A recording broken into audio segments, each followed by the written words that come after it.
What's up po sa inyong lahat mga kapareng? Welcome back sa ating panibagong video. Bago pang lahat, don't forget to like and subscribe po sa ating YouTube channel. At pakihit na rin po ang notification bell. Maraming salamat po. At bago po ang lahat, gusto ko lang pong linawin na hindi po ako bayaran. Hindi po si Mayor Vico ang nagpabayad sa akin. Okay, si YouTube po ang nagbabayad sa akin. Nakamonetize ko pa nga lang po kay YouTube yung mga ilang araw lang. And actually, wala pa tayong tatanggap na sahod galing kay YouTube kasi kakasimula pa lang po natin. So, hopefully, no? Ay matanggap na rin natin yung unang sahod natin kay YouTube dito po sa ating YouTube channel. Scholar po ako ng Pasig, scholar pa ako ni Mayor Vico. Sinasabi ko lamang po kung ano yung mga nasaksihan kong magagandang nagawa ni Mayor Vico dito po sa lungsod namin sa Pasig. Kasi kapag ganyan na bayaran ng usapan, mas marami po akong ebidensya na mas marami kayong binabayaran para siraan si Mayor Vico. Gumagamit pa kayo ng iba't ibang instrumento, even ng pag-generate through AI para masiraan si Mayor Vico. Magpakita po kayo ng ebidensya. So ngayon mga kapareng, gusto ko lang pong hamunin. Ito So meron po kasi dito na isang Facebook page po. Isang Facebook page po ang naninira kay Mayor Vico kung saan ay gumagamit po sila. Ewan ko lang po kung binabayaran nila to Kasi naka-blur po yung mga mukha nila para manira o para siraan si Mayor Vico. Ini-interview po nila pero naka-blur po yung mga mukha. Ito, panoorin po natin Teka, saan na ba itong bayarang Facebook page na to? The Journal Pasig po, yung name ng Facebook page na to. Ayan, so ito po mga kapareng. So, lahat po ng mga uploaded nilang video dito is puro paninira po kay Mayor Vico. Ito pa, meron pa. Ano ni Mayor Vico? Yung kanal po namin, di ba gumagawa, matagal na. Ilang term na siya, 6 na term na siya. Wala pa rin pong nagagawa yung kanal sa lugar namin. Sapat po ba yung nakukuha niyong tulong? Ang sapat naman po. Ang gusto po namin yung kanal magawa. Oo. Kasi ilang term na siya Matapos na yung term niya, wala pa siyang nagagawang project sa lugar namin. Ano pa po sa tingin niyo ang mga kulang? Sa amin po, wala, yung mga proyekto. Teka, kuya. Saka nakatingin. Diretso po ang tingin para kasi nagbabasa ka ng script Hindi kasi, kuya, baka po kasi mahalata po tayo na scripted po yung ginagawa natin. So, wag ka po tumagilid Diretso po ang tingin. Okay? Diretso po ang tingin sa camera. Okay? Kasi pag, naman kuya Diba sinabi ko na sa inyo, interview, bakit nasa gilid nakalagay ang script? Diba sabi ko, igitnaan nyo yung script para diretso yung tingin niya. Kasi nakatagilid Mahalata tayo ng scripted, nagbabasa. Tignan mo, ang tagal mong sumagot, tapos nakatingin ka pa sa gilid mo. Babawasan ko talaga sahod ng mga to. Ito, sa mga hindi po nakakaalam, ako pong nag-utos sa mga hindi po nakakaalam, ako pong nagpapasahod sa The Journal Pasig, no? Binayaran ko yan sila para siraan si Mayor Vico. Ang titigas ng ulo, sabi ko, diretso ang tingin. Ilagay sa gitna, sa harapan yung script. Nang sa ganun, pagbabasahin is nakatingin sa camera. Kasi nga po, mahalata po tayong scripted yung ginagawa natin. Ang gusto namin kasi proyekto Yung nagagawa talaga yung namin Yung kulang talaga sa lugar namin. Masaya pa po kayo sa pamumuno niyo? Ay, hindi na po. Marami na rin pong ayaw sa kanya. Okay. Oo. Iboboto niyo po ba siya sa darating na eleksyon? Ay, hindi na po. Kay Sara na po kami. Lahat ng pamilya namin kasi nakita na yung niya Ask ko lang po, bigyan na po ba kayo na hindi natulungan na nakulang din sa serbisyo ni Mayor Vico? Wala naman po. Yung mga lang po, yung mga taga sa amin kasi ang request nila yung kanal na magawa na po yun. So, bakit po kayo pumila dito sa St. Gerard? Hindi nyo po ba ito nakukuha sa pamahalaan ng Pasig? Hindi naman po. Hindi po kasi kay Sara lang nagbibigay ng bigas. Kay Sara. Kahit wala kang bibigyan ka pa ng ID nila. Kay Sara, hindi ka na papa-ID ka lang, makakabigay ka na ng konting tulong. Eto, seryoso na po Wala na pong halong biro to mga pareng. Baka po kasi may mga mamasinterpret yung sinabi, yung joke ko po kanina. Baka isipin na totoo po talaga ako nagbabayad sa mga to. Joke lang po yun, sarcasm lang po yun, okay? Kuya naman, expected na po natin.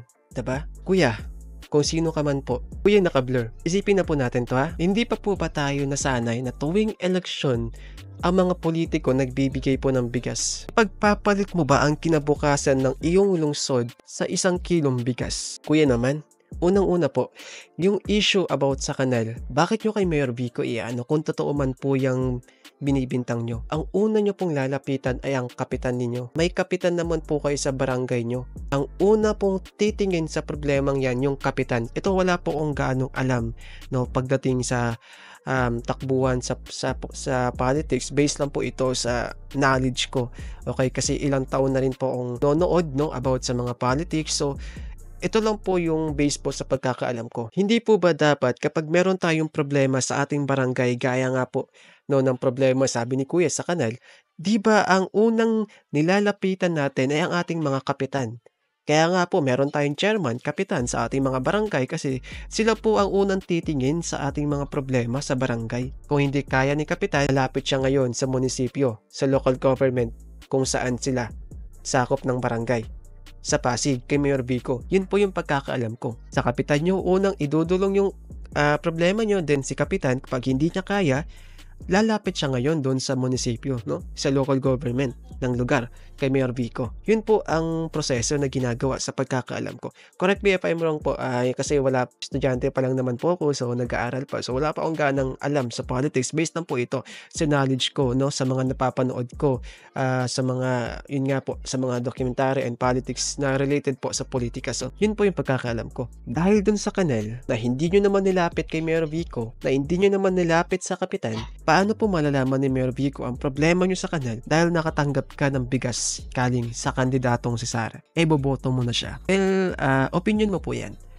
May kanya-kanya po tayong opinion, so hindi po kita mapipilit, no? Okay, opinion mo yan, irerespeto po natin yan. Pero again, sana lang wag po nating ipagpalit no ang kinabukasan ng ating bayan para sa 1 kilong bigas na hindi naman naabot kinabukasan at isang saingan lang. Eto pa mga kapareng, meron pa. Ano pong barangay natin? Barangay Sagad. Tay, ano masasabi mo sa kasalukuyang pamumuno ni Mayor Vico? Medyo hindi ako komportable. Kasi kami mga senior, medyo nagiging alanganin. Hindi naman siya sabing pinabayaan niya, pero alanganin ng ano yun sa amin. Sapat po kayo nakukuha niyong tulong? Galing na mismo sa kanya, hindi sila pinabayaan. Pero nag-aalanganin nga lang po sila. Pero hindi sila pinabayaan. Galing na mismo sa bibig ni Tatang, hindi sila pinabayaan ni Mayor Vico. Nako, yari tayo dyan, boss. Naturuan nyo ba si Tatang na basahin mo ng script? Naturuan nyo ba siya kung anong sasabihin niya? Naku naman, tay. Naku naman, yari tayo dyan sa nagpapasahod sa atin. May pakigandahan ng ating mga trabaho, ha? Ano pa po sa tingin niyo tayong kulang? Siyempre, tayo, mahirap tayo. Wala rin akong trabaho. Ay, kailangan namin ng financial kung siya kailangan. Saya pa ba kayo sa pamumuno ni Mayor Vico? Hindi na siguro eh. Iboboto niyo po. So, ang lagi po nilang sagot, hindi siguro, alanganin. So, hindi po sila sigurado. Ibig sabihin, parang may something po na, alam nyo na po, di ba? Alam nyo na po, wala kang trabaho. Bakit mo isisi kay Mayor Vico na wala kang trabaho? Unang-una po hindi naman po sa pambabastos, kayo po ay may edad na. Matanda na po kayo, lolo na po kayo, di ba? Ngayon po, pag kayo po ay maghahanap po ng trabaho, majority po is hindi po kayo matatanggap sapagkat kayo ay meron na nga pong edad. Kayo po ay matanda na. So, wag po natin sanang isisi kay Mayor Vico dahil wala ka pong trabaho, dahil sa ikaw po ay may edad na, hindi niyo po kasalanan yung Okay? Kasi kahit mag-a-apply po kayo saan trabaho, hindi po talaga kayo matatanggap sapagkat kayo po ay may edad na. Pero yung mga may edad na po sa atin, hindi na po talaga usually natatanggap sa mga trabaho. Kumbaga, mas gusto nila yung mga bata, no? May standard talaga yung pag mag-a-apply ka. Yun po yung pangit sa atin sa Pilipinas. Pag may edad ka na, mas tatanggapin nila ang mas bata. Kasi sasabihin nila, mas nakaagala yung mas bata, mas magaling, no, mas mahusay, pero ikaw, may edad ka na, matanda ka na. Yun po yung usually na rason palagi no, pag nag-a-apply ka. Lalo na itong si Tatang, may edad na. So yun siguro yung nagiging palaging sinasabi sa kanya. Hindi po gaya sa ibang bansa na kahit may edad na, hanggat kaya mo pa magtrabaho, ay tatanggapin ka po talaga. Yun po yung kapangitan po dito sa atin sa Pilipinas. Pero wag naman po sana natin isisi kay Mayor Vico kaya wala po tayong trabaho. Okay? So parang ano lang po yan eh. Siyempre, si Sara na. Para po kayo mayor. So ang mayor po natin, Kasi nakikita namin, lahat kami taga-Pasig. Talagang Huwag mo pong lahatin ng mga taga-Pasig. Huwag po. Huwag ko ganun tao. Katanungan ko kay tatay. Okay? Nung pandemic pa, nakita niyo po bang tumulong si Sarah sa mga taga-Pasig? Yun lamang po. Kung magpapakita po ng resibo na tumutulong nga, may niwala ako. Pero kung hindi, so hindi po maalis sa isipan natin na kaya tumutulong ay dahil eleksyon. Yun po ang ginagawa ng mga politiko. So hindi po maalis sa akin sa isipan ko na sana po noon pa ginagawa yung pagtulong no, sa mga Pasigueño. Hindi lang po ngayon tumatakbo na sa pagka-mayor. So yun nga po, medyo duda ako sa sinasabi ni Tatang. At sana po wag niya pong lahatin na taga-Pasig sapagkat hindi po lahat ng taga-Pasig ay mauuto sa simpleng bigay po ng bigas. Hindi po ganun. Hindi po lahat ng mga Pasig iboboto ka dahil lamang sa nagbigay ka ng bigas. May mga kilala ba kayo tayo na hindi natulungan na nagkulang din sa servisyo ni Mayor Vico?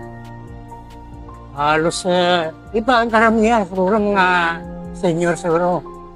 May mga naririnig Kasi walang mga trabaho yan eh. Ngayon, tay, sabi ko nga po, ang mga senior po kasi natin, yung mga may edad na po sa atin na hirap na po maglakad, no? Tay, hindi po talaga sila na natatanggap sa mga trabaho kasi alam niyo naman po kung bakit. Nasa Pilipinas po kayo na ang mga kumpanya ay hindi po tumatanggap ng mga matatanda kasi po mas gusto nila ng mga bata. So wag po natin isisi kay Mayor Vico kung bakit wala po tayong trabaho. Sisihin po natin yung mga kumpanya na hindi po tumatanggap ng mga matatanda. Regarding naman po sa mga senior, binibigay ni Mayor Vico, I guess kung hindi ako nagkakamali, is 1,000 po ata yung binibigay ni Mayor Vico sa mga senior po natin. Yun mga kapareng, ito lang mga kapareng hamon ko dito sa The Journal Pasig. Ito The Journal Pasig, hinahamon ko po ito. Marami po kasi dito no. Ang dami pa po niyan. So gagawan po natin to ng part 2, okay?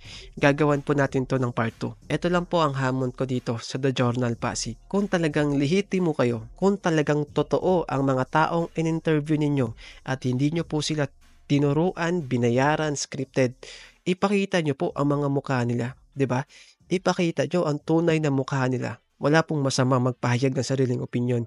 Karapatan po natin yun. Pero ang i-blur mo yung mga mukha nila, duda-duda. So yun po ang hamon ko dito sa The Journal Pasig. Ginahamon ko talaga kung sino man may-ari nito. Ipakita nyo yung mga mukha nila. Ipakita nyo. Okay, so dito naman po, no. So yun lang mga kaparing, hamon ko talaga dito sa Journal Pasig. Kung sino ka man, ipakita mo mga totoong mukha nila. Kung ikaw ay hindi bayad, kung hindi ka binayaran, ipakita mo ang mga mukha nila. Yun lamang po mga kaparing. Bye.